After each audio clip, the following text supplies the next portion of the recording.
வணக்க நேயர்களே, இன்னைக்கு நான் செய்ய போகும் ரெசிபி வந்து ரெடிமேடு தோசை. உடனே செய்கிற ரெடிமேடு தோசை. அதற்கு தேவையான பொருள் பாருங்களேன். ரவை, இந்த ரவையும் இந்த ஒரு உருளைக்கிழங்கு வச்சு இப்போ தோசை செய்ய போகிறேன். வாங்க வீடியோக்குள்ளே போவோம்.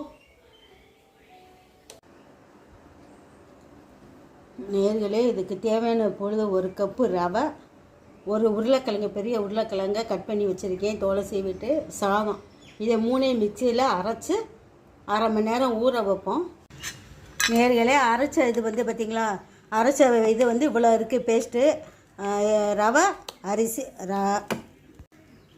நேர்களே, ரவை, உருளைக்கிழங்கு, சாதம் மூணையும் வந்து அரைச்சிருக்கேன். இந்தளவுக்கு அரைச்சிருக்கேன். இப்போ அதோட வந்து கட் பண்ணி வச்சுருக்க வெங்காயத்தை போடுவோம். கருவேப்பிலை, கொத்தமல்லி போடுறேன். இதில் வந்து பீன்ஸு, கேரட்டெல்லாம் போட்டு கட் பண்ணி போட்டுக்கலாம். நான் அதை போடலை. உப்பு போட்டிருக்கேன்.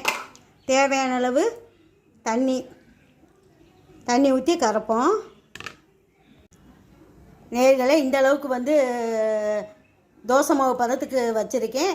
இதை வந்து ஒரு அரை மணி நேரம் வந்து ஊற வச்சுட்டு, ஒரு அரை மணி நேரம் மட்டும் ஊறட்டும். ஊறினதுக்கப்புறம் நம்ம தோசை ஊற்றிக்கிடுவோம்.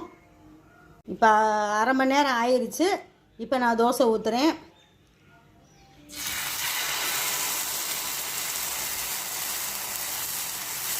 இந்த அளவுக்கு ஊற்றியிருக்கேன்.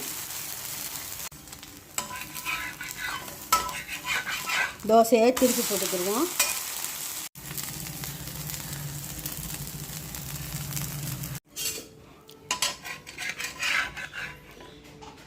சுட சுட தோசை ரெடி ஆயிடுச்சு.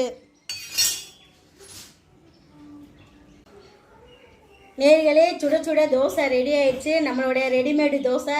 இது ரவா தோசைக்கு மேலே சூப்பர் ருசியாக இருக்குது. இது வெறும் தோசையாகவே அவ்வளோ சாப்பிடலாம். இதுக்கு சைடிஷ் வந்து தேங்காய் சட்னி வச்சு சாப்பிடலாம், தக்காளி தொக்கு, தக்காளி சட்னி வச்சு சாப்பிடலாம். அவ்வளவு அருமையாக இருக்குது. நீங்களும் இதை செஞ்சு பாருங்கள். செஞ்சு பார்த்துட்டு லைக் பண்ணுங்கள், சப்ஸ்கிரைப் பண்ணுங்கள். நெக்ஸ்ட் வீடியோவில் சந்திப்போம். நன்றி, வணக்கம்.